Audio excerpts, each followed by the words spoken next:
Welcome to today's webinar, Parenting Guilt, Understanding, Coping, and Letting Go. My name's Lindsay Hooper. I'll be the moderator for this webinar, so if you need anything, feel free to message me in the Zoom chat. We're so excited for this session. Feels like a pretty universal topic, and it's parenting guilt. We're going to talk about what it is, how it affects you, and practical tools for letting it go. We're very excited to have Alicia Trout with us, and I'd like to tell you a little bit about our speaker. Alicia is a licensed marriage and family therapist and the director of clinical operations at Tava Health, where she's led the expansion of a nationwide provider network and developed scalable training, crisis support, and continuing ed to ensure high quality care delivery. With nearly a decade of clinical and academic experience, Alicia also serves as an adjunct professor at the Philadelphia College of Osteopathic Medicine, where she mentors future therapists in evidence-based systemic approaches to mental health. Welcome, Alicia. Want to give our audience a few housekeeping notes, and then I'll hand you off. So the first is all guests are muted with cameras off to ensure a smooth event and to preserve the audio quality. That means that questions, which are encouraged, they're my favorite part of these events, should be asked via the Zoom chat function. Please ask these as they come to you. I'll go ahead and collect them, and they're going to be answered at the end of this talk. And finally, yes, the session is being recorded, and it should be shared with all of you by early next week. So I think that's all for me for now. Get those questions in. And with that, I'm going to hand it off. Take it away, Alicia. Awesome. Thank you, Lindsay. Hi, everyone. I feel like when people read about you and kind of share your bio, it sounds so generous. But just to reintroduce myself, yes, my name is Alicia Trout. I am very fortunate to be the Director of Clinical Operations here at Tava. So I have the opportunity to support our provider network and ensure that we have great clinical quality for clients that we have the opportunity to serve. But at a root level and a foundational level, I am a therapist. I'm a family therapist. I love talking about family therapy, systems, how they work. I love talking about parenting. It's a topic that I'm very passionate about. And so part of the conversation that we'll have today, and in leading in with transparency, I want to do a quick introduction to my family because they will be discussed. You'll definitely hear about my children today when talking about some of these examples. But I raised my children with my partner, Tim, who is a music teacher. We are very fortunate to have two happy, healthy, very energetic little boys. We have a 4-year-old named Vaughn and a 2-year-old named Jaden that will be talking today when I talk about different experiences that I've had, even with parenting guilt, and steps that I'm trying to take to work on it as I'm trying to learn and parent them as well. So, thank you all for creating that space for me to share a little bit about who I am and explaining, again, the roots as to why this means so much to me. So, Lindsay did give you a little bit of a taste of what we'll be talking about today. We're going to start our journey with defining what guilt is and trying to differentiate that between guilt and parenting guilt to really, again, ground us and root us in our conversation today. We'll talk about what guilt is not. We'll talk about different types of guilt, healthy and toxic. And then we really will be focusing a lot of our time on what's the impact of guilt, honestly, across our life, whether that's relationships, our physical health, our mental health. How is this impacting us and how we're showing up for our loved ones, our children, and even in other environments as well. We'll talk about signs that you might need additional support. And of course, we'll close out with talking about how can we overcome guilt long term. And I love, like Lindsay said, to create space for questions. So please feel free to pop them in the chat or in the Q&A because I love feeling like I'm connecting with you and really being able to help support you as you walk through this journey of parenthood, or being a caregiver. So let's talk about it. What is guilt? How are we defining it for our conversation today? So, guilt is a feeling of worry or unhappiness that you have because you've done something wrong. So, this could be potentially causing harm to another person.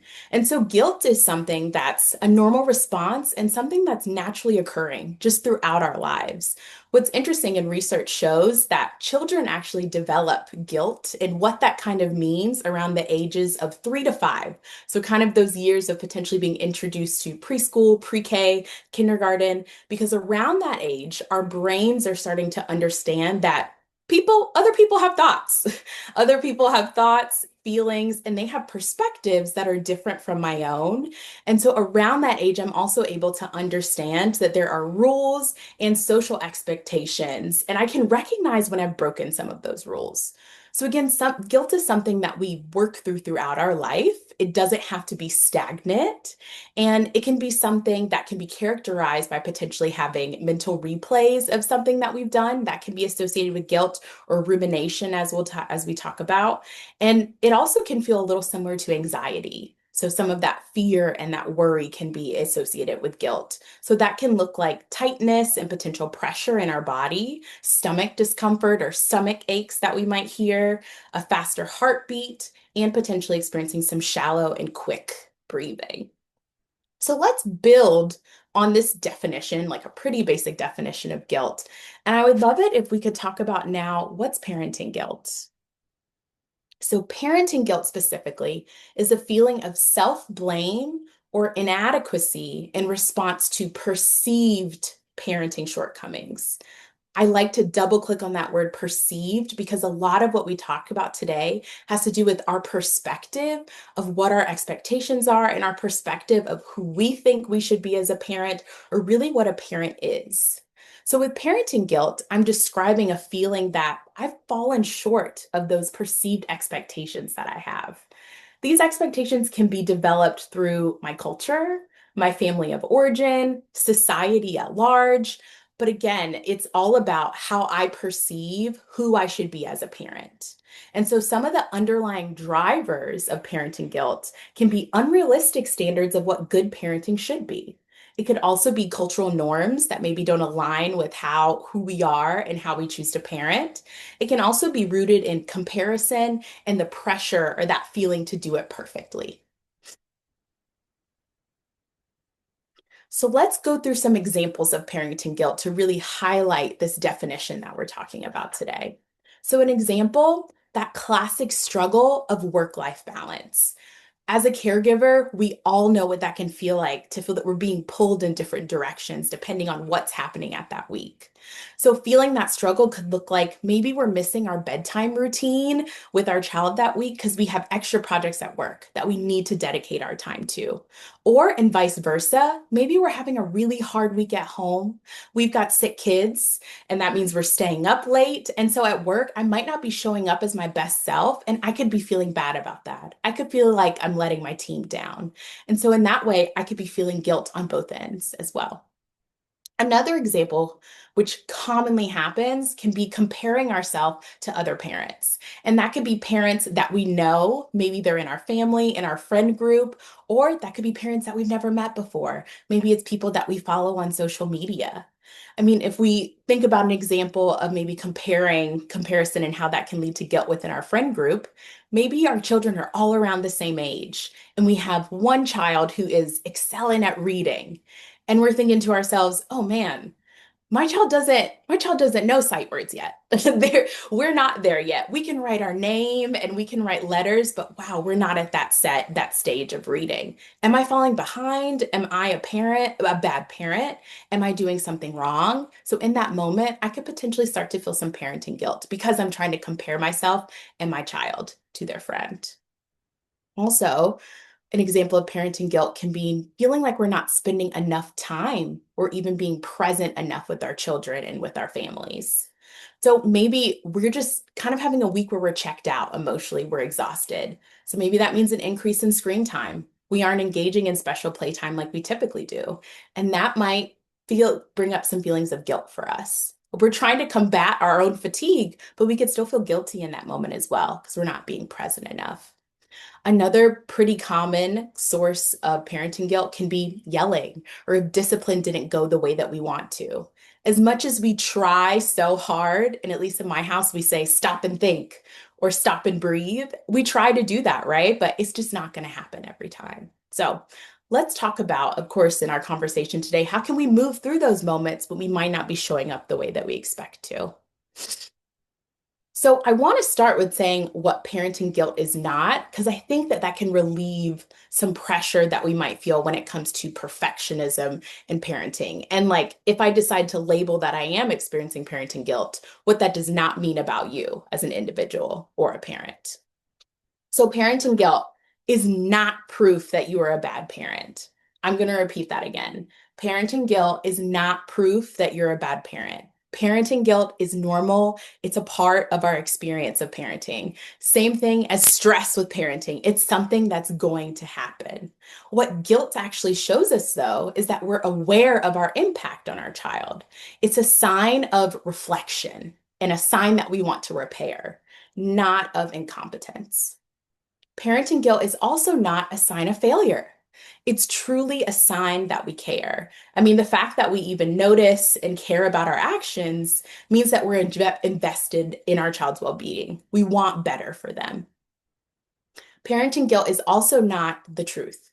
It is not always the truth. And really speaking to the part of our feelings and our emotions that help us lean into parenting guilt a little bit more, our feelings can sometimes trick us. They're not always facts. What I like to always say to myself and when I'm working with individuals is that feelings are valid, emotions are valid. It is okay to take that time to feel that way. But that might not also reflect completely objectively what's happening. So, just to reinforce that while feelings are important, they can sometimes influence and create these unrealistic expectations when it comes to parenting. That's how we start to see comparisons coming up or external pressure to perform as this perfect parent. Parenting guilt is also not permanent. We'll talk about that a lot today when we talk about healthy guilt, and that parenting guilt does not have to be permanent. It can happen in that moment, and the skills we're going to talk about today help us to move past it and how we're able to progress through it. And so, takeaway from that is that guilt at its core is a sign that we truly care. We want to be better. And so now let's kind of lean into this conversation of healthy versus toxic guilt. So, what's healthy guilt? Healthy guilt is constructive. It's based on our values that we've developed. Healthy guilt is the guilt that motivates us to change. It wants us to repair, it wants us to reconstruct, and it wants to help us grow, essentially. So I think of there's typically a time, and this is pretty cyclical for me, where during the school year, I start to really hyper focus on lunch, like lunch specifically, snacks, and really what's the nutrition that my kids are putting into their body. And so I can get down on myself because, as we know, throughout a school year, we start to get exhausted. There are ebbs and flows of having that beautiful lunch that has all the food groups represented. And then there are times when it's a little bit more processed, or I might be leaning on school lunch a little bit or snacky lunches because that's really what my kids want to eat at that time. And so I might feel some guilt around that, around not meal prepping as much as I should. But a healthy guilt reaction for me is to say, wow, like I think I can do better. I think I can devote some more of my time a little bit to maybe add that healthier snack or to maybe switch things up with breakfast because I feel like I have more control in the morning. So I can give them the breakfast I desire. And then lunch, we just kind of make it work as we had to. So as you notice there, I felt bad. I had some guilt, but then I moved towards repair, right? Like I was motivated to change and to wanted to try something different. Now, toxic guilt looks different. Toxic guilt can feel chronic. It's something that can also, when you look at what's happening, can feel slightly irrational. So, really like an overprojection. The feelings associated with toxic guilt are typically excessive, it can be misplaced or projected, and it can also be used to control us. So, if we look at this same example that I talked about of nutrition and lunch with toxic guilt, instead of thinking, I feel bad about this. Let me try to add in a healthy snack, or let me try to restructure our morning to give a breakfast that feels more balanced and in my control. If I'm experiencing toxic guilt, I might say, there's nothing I can do. I've failed as a parent for this whole school year, and it's just a wrap. I just, whatever my kids are willing to take in is what they're going to get. And that's just the best I can do right now. And I just don't try again. So the difference in these two situations is that with toxic guilt, I'm paused, I'm stuck here. I now am running through a loop and a cycle of feeling like I can't change. I'm awful as a parent. Whereas with healthy guilt and being constructive, I want to try to create a plan, create a new routine or a new boundary. So with guilt, we do have some pretty common triggers that happen before we start to feel these feelings associated with guilt. And so some of these common triggers are losing patience or yelling. I know that I know I've had the moments where we need to transition and I lose my cool and I end up yelling.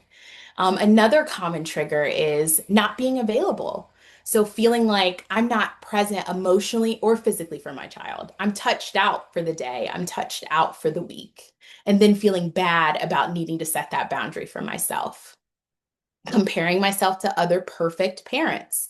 Comparison could truly be the thief of joy here when we're talking about guilt and shame.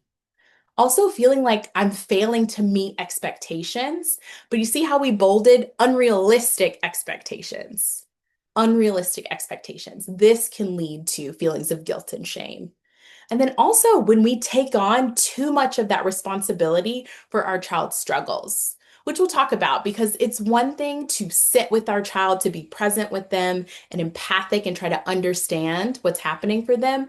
But it's then another thing to say, I'm going to take that on and I'm going to overprotect or potentially overreact to block them from feeling potentially negative feelings because I don't know if I can handle that and I don't know if my child can handle that.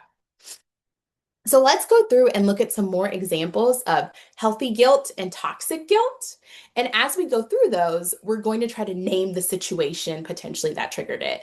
And you can do this in the chat if you would like to take a second, or if you want to do it, maybe you're taking notes or just want to do it internally. Let's walk through it together and try.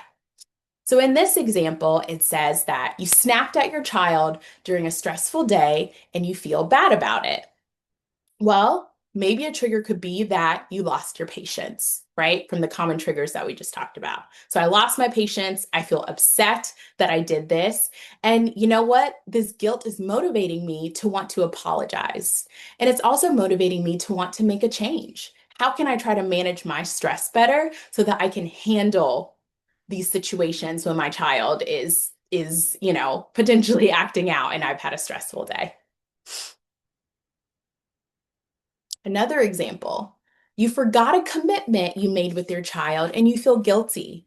Maybe you were supposed to have a movie night Friday night or a game night with your child, or you were supposed to take them to get an incentive because they got all of their check marks on their reward chart and you forgot, which is totally understandable. This would fall under that common trigger of potentially setting an unrealistic expectation. It is unrealistic for us to always be able to remember everything that we need to for ourselves, for our children, for our family. And so I'm going to feel bad that I wasn't able to keep that commitment to my child. But that's going to encourage me to think, well, what kind of system do I need to come up with to figure out how do I prioritize what I need to remember and maybe what's okay to kind of let drop. So maybe that's creating like a plan where I write down our highlights of the week or write down that incentive so I don't forget or that event again. But see here, there's room here for repair, and that's what makes it healthy guilt. Our last example of healthy guilt, let's see, this one, we make a joke that can hurt our child's feelings unintentionally, which then has us feeling bad that we made that joke. Now, what's interesting here, I mean, what can I control about that? Especially if this is a new type of dynamic with my child. They're getting older. Maybe we make jokes about things in our family, and I pushed it too far. And so I'm going to feel bad, of course, that I made them feel bad and that I took it too far. But I can't feel responsible completely for all of my child's struggles with that because, again, this is new. They haven't had the opportunity to tell me that's a boundary. And so, healthy guilt here is going to promote me to have a conversation with my child, have empathy for them in that moment, and then connect and communicate around, hey, like, please let mommy know next time when I'm going too far. Like, please tell me stop, and I will work on listening. So now let's talk about examples of toxic guilt. And again, toxic guilt is, like we said, is that chronic guilt that just sits with us like a weight. So this could be that we feel guilty for taking time to rest and say no. Now, this can be toxic for a few different reasons, which we'll talk about how we need restorative rest as parents. But again, we could just feel bad about saying no to having that special playtime, no potentially to taking them somewhere, but it's okay for us to take that time and need to do that. And so when we start to feel constant guilt about needing to say no or to take a rest, what that potentially can lead to is burnout for us as a parent. And let me tell you, burnout is really hard to come back from. It takes a complete shift. And what this can also lead to is us starting to engage in people pleasing with our children. And of course, we're there to support them and love on them, but we also are here to teach them about boundaries and what that looks like and taking a rest. Another example could be that we feel bad for things that have happened outside of our control. This is something that, in a big conversation that came around with the pandemic, of children missing out on first time experiences, children missing out on social connection, and really missing out on a lot of things.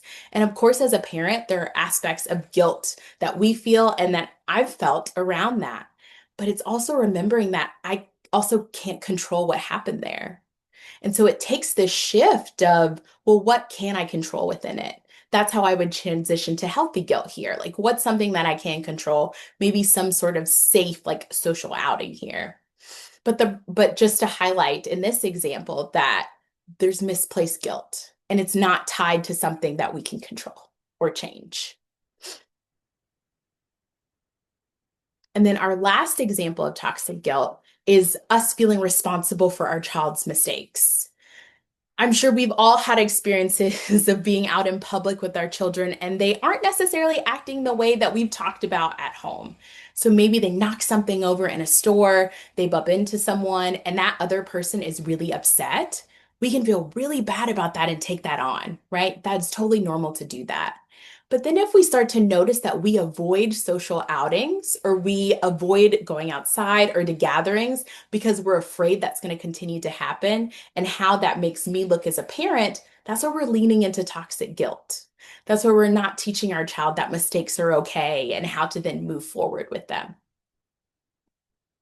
So, just again, to reminder as we distinguish, healthy guilt is something that focuses on the behavior itself, something that specifically you did. It gives us space to grow and it gives us space to repair. And then toxic guilt is rooted more so in fear and shame. It can be more chronic as well. So now we're going to transition into talking about the mental health impact of persistent guilt. So, toxic guilt can lead to quite a few things. It can lead to feelings of depression, anxiety, and burnout. It can lead to emotional withdrawal, specifically from our children. It can lead to these unrealistic standards and perfectionism, and also projected anger and rage. So, when we're talking about symptoms or feelings related to depression, anxiety, and burnout, when we experience chronic guilt, it kind of can be described as running a mental marathon on a daily basis. We are constantly ruminating and thinking about all of our faults. And so when we're constantly putting our body into this stress response of kind of fight or flight, when we're trying to parent, we can become exhausted.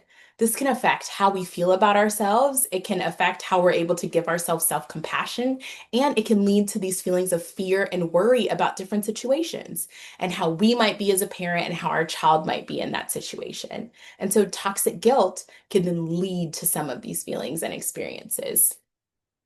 Toxic guilt can also lead to emotional withdrawal from our children. Instead of thinking that guilt, again, when it's toxic, it pulls us further apart from our kids because of this fear of who we might be as a parent and how potentially we might harm our child. It can create this emotional distance because we have a fear of making another mistake. So think about maybe a parent who feels like they're failing when it comes to playing with their child. I mean, we aren't really taught how to play with our kids and how to interact with them, especially when they're younger. So there can be a lot of built up, a lot of built up expectations around, can I be like this person that I see on television and how they interact with their child? If we don't meet those, we can constantly feel like a failure every time that we're playing with our child, which then can lead us to withdraw and not want to try again. Toxic guilt can also lead to perfectionism and unrealistic standards. Perfectionism, through a lot of work of my own, has been reframed for me completely to be more of this fear of rejection, this fear of not measuring up and not needing to be this perfectionist. But when we have toxic guilt, we're really leaning into unrealistic standards as a blocker for us and trying to get better or to move through it as a parent. And so perfectionism consistently just feeds these feelings of guilt, these feelings of doubt. And then the guilt that we experience from realizing we're not perfect with unrealistic standards actually feeds perfectionism. So we really get stuck in this loop, which can really kill our joy when it comes to parenting, even when it comes with the ups and the downs. Toxic guilt can also lead to projected anger or rage. Maybe we are, again, really feeling down about who we are as a parent.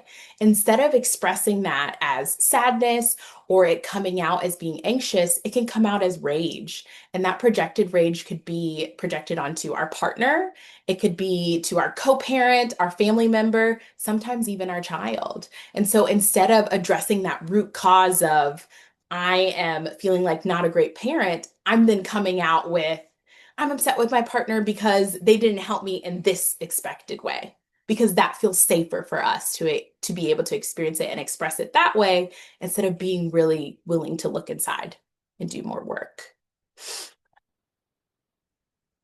So let's talk about the impact really of toxic guilt or guilt in general, just on our emotional patterns and really how it influences our communication and also our confidence with others. So, emotional patterns can impact our ability to communicate with others. It also impacts our confidence and our ability to connect with others as well. Excuse me. So when I'm experiencing healthy guilt, I can say, this is behavior focused. I notice that I did something wrong or something that I'm not happy with, and then I can move forward and try to repair. I can engage in healthy communication and I can try to work on and re engage that connection with someone else, which is actually going to build my confidence. It's related. But when I'm experiencing toxic guilt and my narrative is that something is wrong with me, I'm focused on my identity and who I am. And so that's going to lead me to want to disconnect. It's going to lead me to want to isolate. And then it can also lead to defensiveness because I'm not feeling like I'm safe enough to address some of the guilt that I'm feeling, which can lead me to hide as well and experience some more of that withdrawal. And so let's talk about how this type of guilt can also impact our parent-child relationship and how we show up there. So when we start to experience shame, which is typically a result of toxic guilt, it can make us withdraw emotionally from our children. So we can start to pull away emotionally because of the shame that we're experiencing. Our children can interpret this, though, as a rejection, a rejection related to them. And it can also perceive for them as a loss of safety. And so not having us as that safe space. And so over time, repeatedly, as we withdraw from our children, we could potentially see an avoidant attachment style in our child, which means that they just don't really know who to go to when it comes to seeking safety because they don't feel like they have that in their parent.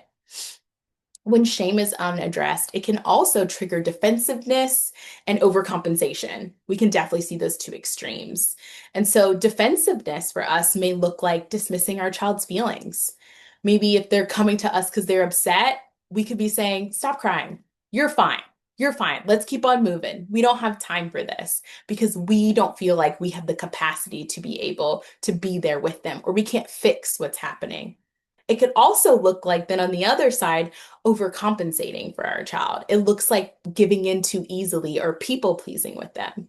This type of inconsistency, though, can create an anxious attachment pattern where our child feels like they either need to work harder to be able to keep a parent's love and attention.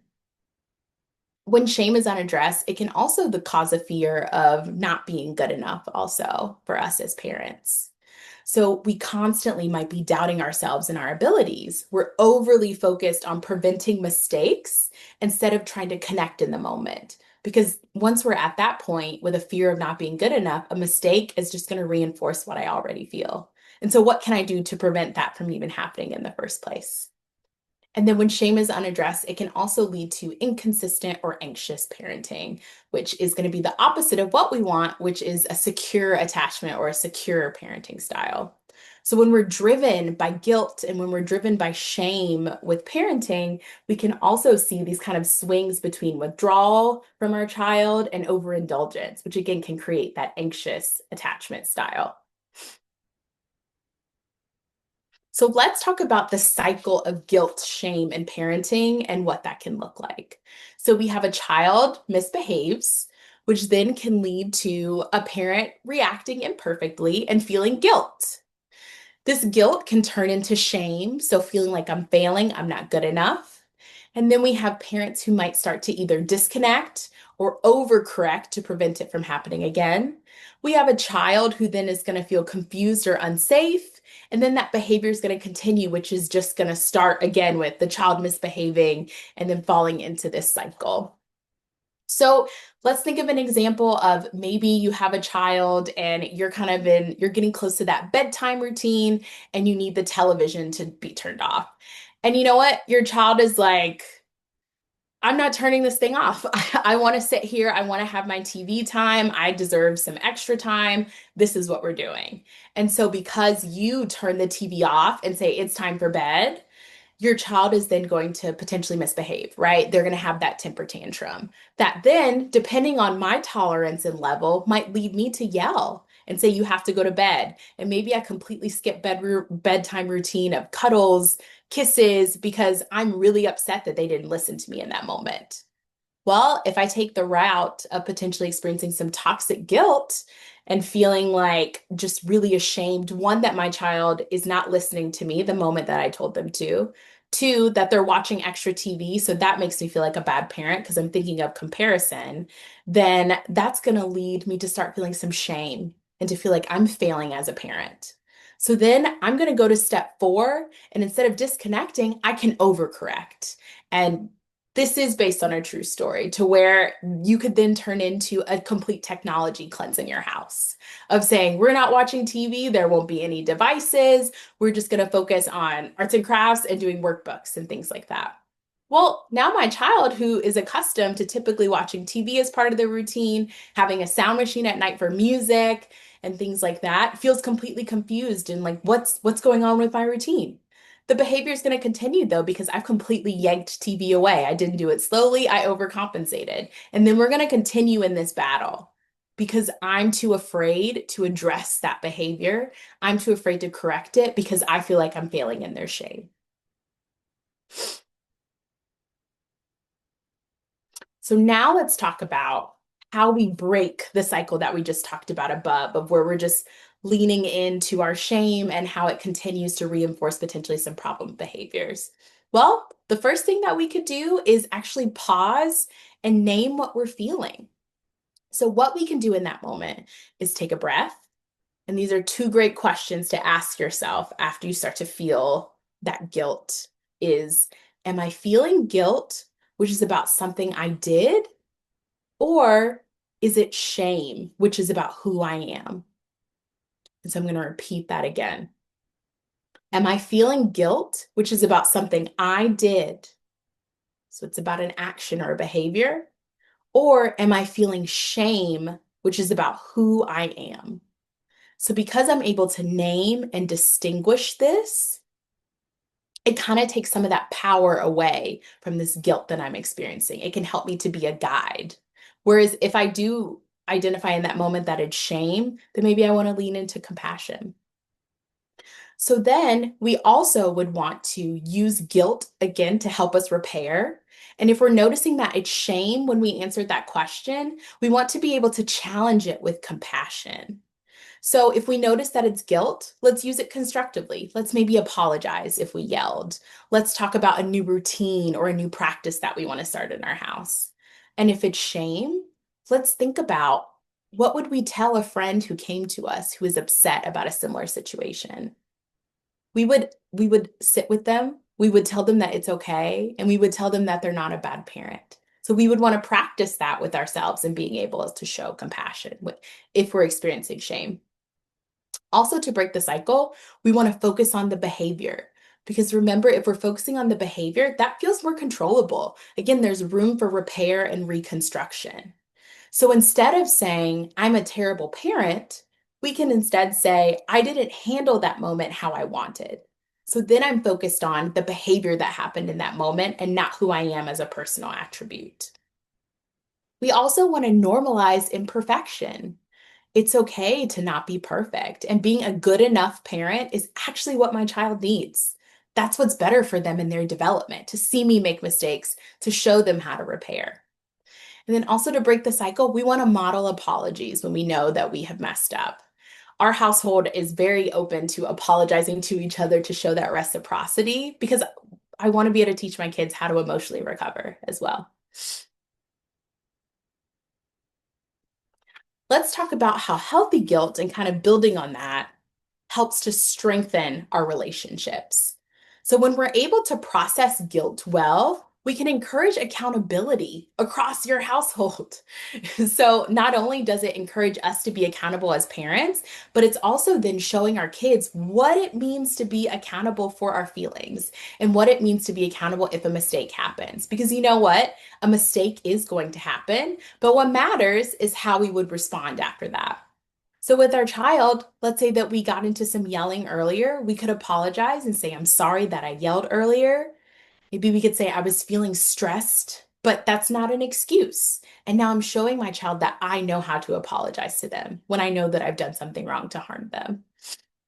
When we process guilt, this can also help us to model emotional honesty for our kids. Of course, within developmental stages, that makes sense, but honestly, being able to tell them how we felt about a situation.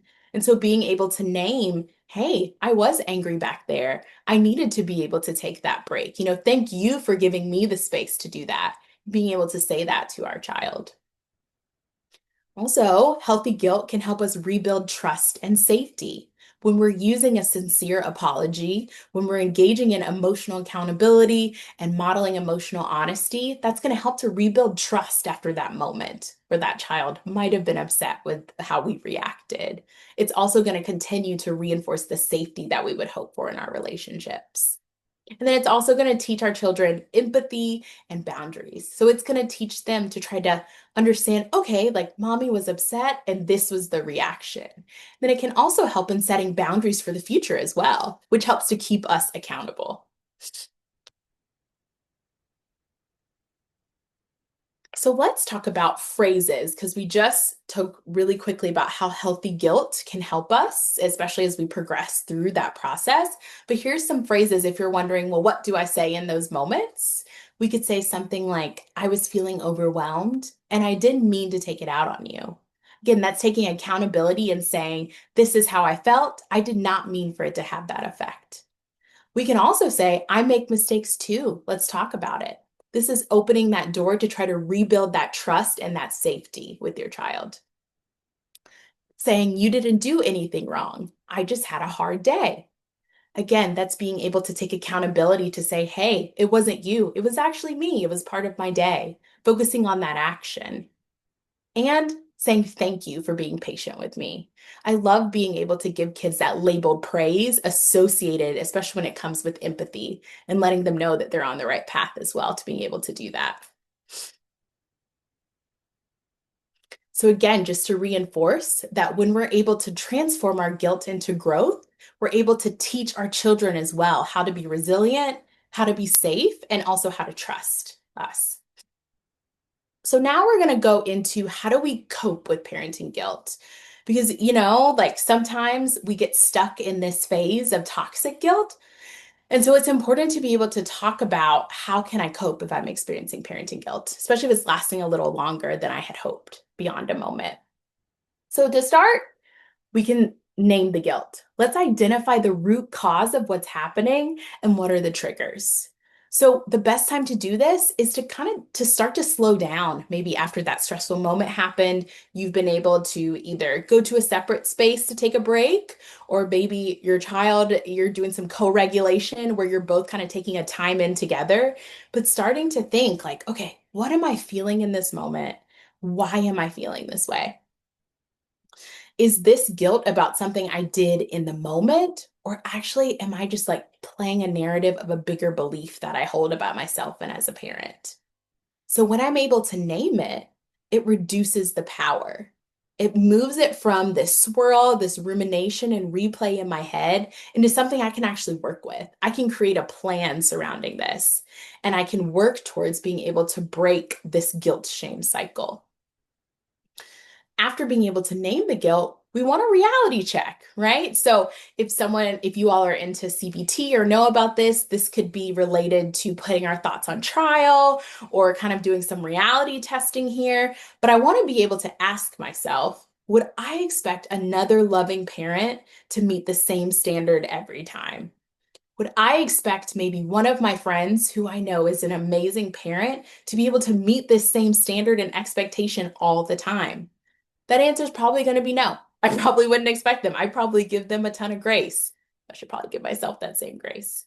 But often our expectations are coming from a lot of external data and a lot of external resources, like social media, for instance, or cultural messages that we have. And they could be unrealistic for how our family is today and how we identify.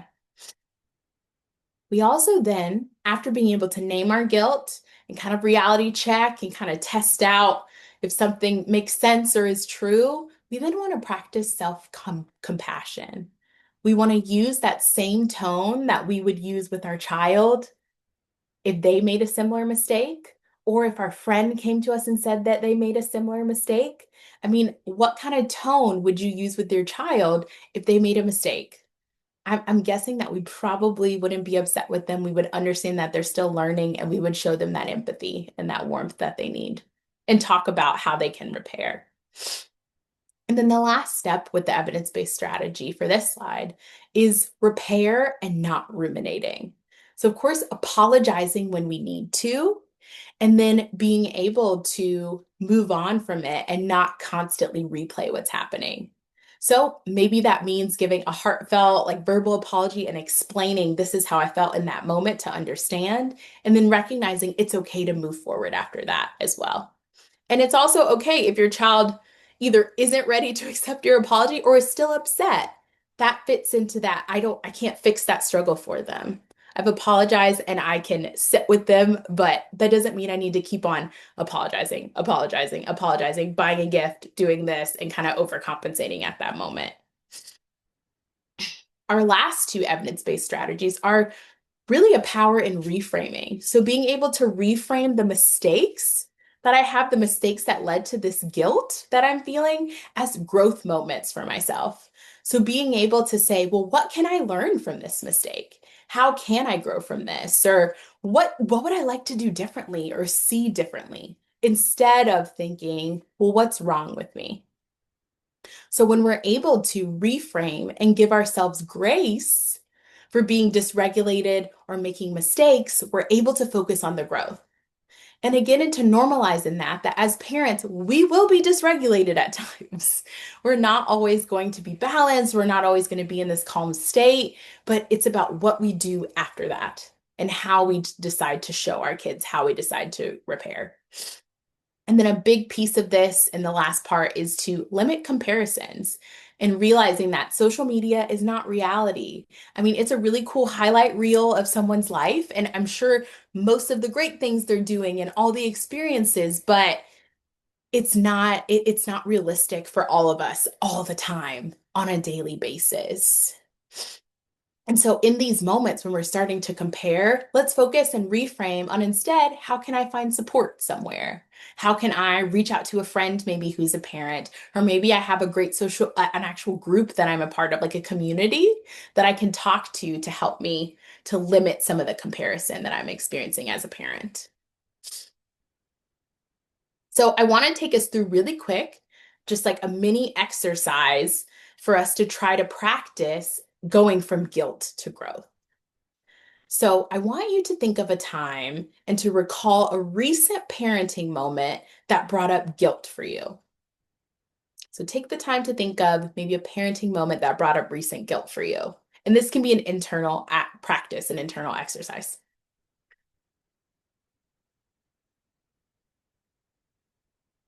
Okay, so now that you've got it, I want you to ask yourself, is this guilt something that you did in the moment, or is it shame about who you are as a parent? And just notice what comes up for you with no judgment. No judgment.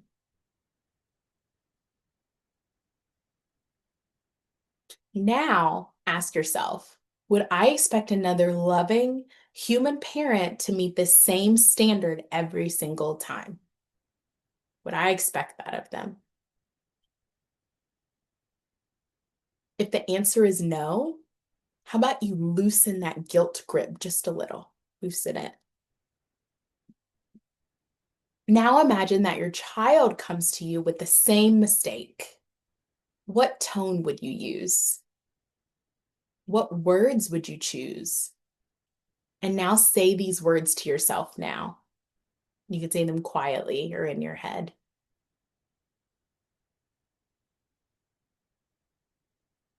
And now take a deep breath in. And on your exhale, imagine setting that guilt down.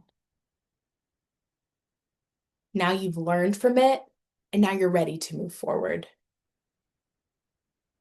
So again, this is the main, like the core of the work here. It's to be able to name it, name what's coming up, check it, meet it with compassion, and then use it to grow and to move forward. So let's talk about some signs, and I'm really conscious of our time here. We're gonna kind of wrap with talking about signs potentially that we need some extra support, and of course we'll go over some resources and have time for our Q&A. So let's talk about emotional and mental signs that you're just at capacity and maybe you need some extra support. So if you notice that you're experiencing really consistent or persistent irritability or mood swings, we all go through ebbs and flows. We're all upset at times or potentially down or sad at times. But if you notice that you're snapping more easily on a pretty consistent basis or feeling on edge or really hiding high emotional highs and riding pretty low emotional lows, this could mean that maybe your capacity is pretty low. Your emotional reserve is low when it comes to parenting. And so maybe you could use some extra support. Also, if you're feeling any feelings associated with being overwhelmed, having hopelessness or anxiety, that could be a sign of needing some additional support. These feelings, especially of overwhelm and hopelessness, can kind of creep in pretty slowly. So, being able to notice them pretty early on and to check in with yourself could be a great way to get some proactive support. If you're experiencing some form of emotional numbness or detachment. I mean, there are definitely times I can recall kind of going through the motions and not being fully attached and present with my day and just feeling like, okay, I'm just trying to get through this day. Let's just try to get to the weekend. And you know what? We all go through periods of life when that happens. But when we notice that we're having a hard time connecting when we need to and being present, then maybe that means we need additional support, and that's okay. If we notice that we're crying more frequently. I mean, I tears are a great way to be able to refresh, to release. Like they are a very healthy release. But if you notice that you're crying pretty often or really on the edge of crying pretty often, you potentially would want to tap into more support. And then if you notice that you're having difficulty in finding joy in parenting your daily life, so you're not engaging in those activities, maybe that walk that you used to, or maybe you enjoyed taking your child to extracurricular activities and you're like, I just don't have a joy and don't want to show up and do this right now, then that could be a sign to check in on your emotional and mental health as well. So now let's talk about physical and behavioral signs that additional support may be needed. So if you're experiencing chronic fatigue, I mean, if you're exhausted and even after getting a great night's sleep, you're still feeling that restlessness and still feeling exhausted, then maybe that could be a sign that extra support is needed. Maybe we're ruminating and really thinking about that guilt and that shame too much, which can prevent us from actually being able to sleep. If we're experiencing headaches, muscle tension, or frequent illness, that can be tied to feelings of toxic or really persistent shame. Because remember, our body is stuck in that fight, flight, or freeze when we're consistently parenting and going through life. And so that can lead to frequent headaches. That can lead to really our neck, our back and our hips feeling really tight. Like I always know when I feel that stress in those areas. Or maybe we notice that we're always getting sick, either when our child gets sick or potentially outside of that as well. So these are all cues that we are potentially reaching that load. If we notice that we're withdrawing or that we're isolating ourselves from social interactions or our support systems, have we been quieter in that group chat with our friends to tip, more so than usual? Have we been withdrawing from having time with our partner in the evening after our child has gone to sleep? Are we withdrawing from our family? These are potential signs that extra support might be needed, especially as it relates to guilt and shame. And then if we also notice that we're engaging with an increased use of alcohol, caffeine, or other substances to cope throughout the day. I mean, often, you know what? I can say it. I love caffeine. I will throw in extra caffeine at time when I'm in those throes of those moments. Right. But if I notice that this is becoming a persistent thing and now I have a routine where I need a fourth, fifth coffee, or I'm maybe engaging in that evening drink after I put my child to sleep and it becomes a part of my routine, then I would want to check in with someone about that. And so let's talk really quick about the relational and the cognitive signs. So if we notice that we're having increased conflict with our partner or our co-parent, this could be related to some of that defensiveness that we're experiencing. Also, if we're feeling a disconnect from our child or feeling guilty about parenting, that can definitely be related to persistent and that chronic shame. If we're experiencing the rumination, the racing thoughts, or having difficulty concentrating in other aspects of our lives, or if we're doubting ourselves constantly about our decisions, that could be a sign that it could be helpful to check in with someone and talk about what we're experiencing. So let's talk about how we can overcome parenting guilt. Let's talk about some of these long-term tools that we have. So what's helpful is being able to align with what our parenting values are.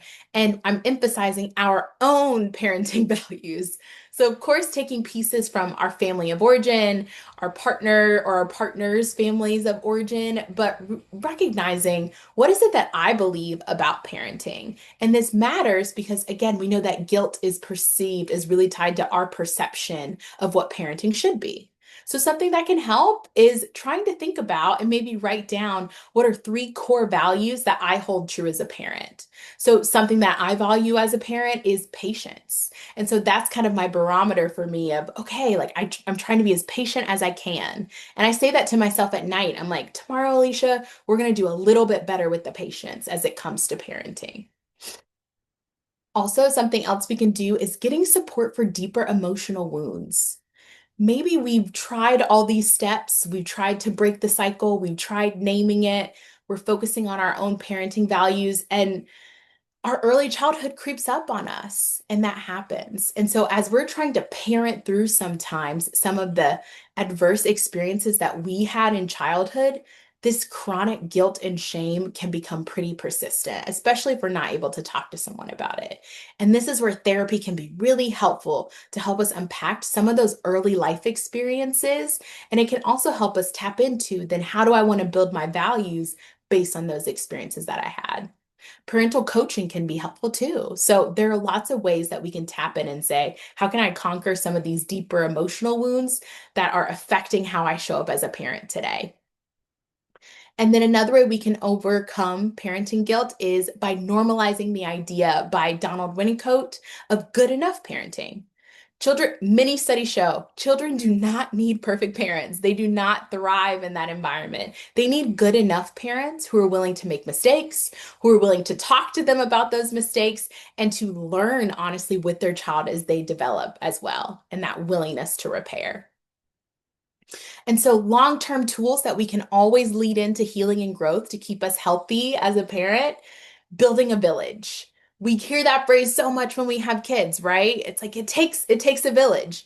Well, something that I think our generation has learned is I actually have to build it. I have to construct the village. Maybe I have to pay for some resources in my village, but I have to build it myself. So establishing a community, whether that's in person, whether that's co-parents and family members, whether that's online support groups, but building that team that's going to help us. Also, prioritizing restorative routines. Self-care, I know it's something that sometimes we dream up and it has to be this big moment, a weekend away, a whole day devoted to me, which is great. Not everyone has that capacity. And so building in restorative routines is something that's helpful.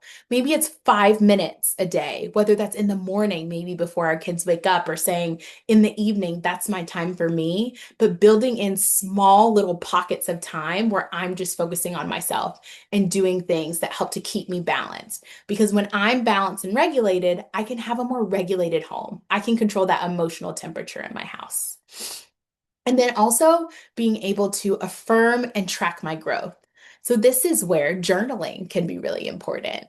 And so, being able to write down, like, wow, I had this win today, like, this went really well, or, okay, this was a trigger for me for my guilt this week. And kind of going into those questions of, well, was it something that I did? Or now am I feeling shame because of who I think I am as a parent? And being able to use journaling to help me check into that. And so, just that reminder that being able to heal from guilt does not mean we're becoming perfect. No, no, no. It's accepting that we are good enough. It's accepting that me showing up and being present and being compassionate is really what my child needs from me. And so now I know we have just a few minutes for Q&A. I'm sorry, there was so much good material to talk about in this. Lindsay, do we have any questions, like any good ones to try to fit in? We sure do. I think I can narrow it down to like three or four because there have been some Perfect. really good ones. So Perfect. the first one is, what can a thought process look like when you're moving into the repair of a guilty feeling, but you're not really having the motivation to do it? Like a do it sad kind of mindset. Ooh, yeah. Or like I'm gonna reframe the do it sad and say like do it anyways. Because sometimes I get it. I have to push myself and say, do I really want to fold this laundry and like have feel like the house is together on a Sunday evening? Like because I am feeling bad that my child doesn't have maybe that outfit for a spirit week. No. Like, I hate that they didn't have that. So I'm going to do the do it anyway mindset of, but I know it's going to set me up for a better week. It's going to set my child up to feel confident that I'm able to follow through when I made that promise for them. Wonderful. Two questions that are actually sort of this different sides of the same coin. So the first Yeah. one, and I'll read them both and you can sort of address them as one. Okay. How should you approach your partner or co-caregiver who's clearly experiencing a lot of parental guilt when you don't feel it in the same way? The other side of that is, how can I talk to my partner or co-parent about needing more support? Any recommended language? Yeah, that's great. Wow, that is kind of two sides of a different coin. So, to address the first question of how can I talk to my partner, it sounds like if they're experiencing parenting guilt in a different way, I think being able to have that open, kind of protected time of saying, hey, this is what I'm seeing. This is how it's showing up. Because maybe you're observing that in your partner, I'm not sure. Or maybe your partner's saying to you, like, why aren't you upset about this? But being able to have that conversation and say, well, these are my values. And maybe I'm not showing that I'm upset or I'm feeling guilty in this way, but this is how I'm working through that. So these are things that maybe make me feel guilty. And this is how I'm working to repair. And then maybe there's some overlaps in how you're both trying to repair and realizing maybe you aren't having these different experiences. And then the other question you said of the coin was how to talk to a co-parent about more support, like About language. needing more support. Yeah. Yeah, yeah. I think being specific with giving examples is really helpful because I like to talk about a process. That's how my brain works. My partner's like, okay, process, cool, like I'll validate you, but give me examples. And so being able to come to them to say, hey, I'd like to schedule a time maybe this week where you take the kids, and how about you find an activity for them on Saturday and take them there? I'm going to stay here, or I'm going to reserve this extra time then for myself to do something. And so making it really specific and objective to kind of set up for a win. Great. Thank you. And this can be the last one. Yeah. How does parenting guilt evolve as your child grows up? Oh, wow. Yeah. It definitely it changes because I think initially it's so focused on their development and are they a good person? Because it's are they a good kid? Like are they performing well in these areas in school and development? Are they eating enough? And when they get older, it's different because it's more focused on, well, are they prepared for the future? Am I doing enough to get them into a place where they can launch if that feels culturally appropriate or that they can take care of themselves? So early on, our focus is more on, am I supporting them enough? Are they being taken care of physically and emotionally? And as they get older, we start to think, am I doing enough to make them responsible? Are they learning enough to where they can be autonomous as they get older and have those experiences? Wonderful. And we're only 1 minute over. Oh, yes, I try. You did such Oh, a I good try job. so hard. There's just so many great things to talk about with this topic. But I did want to say thank you so much for sticking with me and being a part of this. And thank you so much for being here today, honestly, and letting me have an hour of your time. Yeah. And as always, we hope to see you at future webinars. So keep checking our events page, check your email. We will send you things as they happen. So cheers, everyone. Thank you so Yeah. much.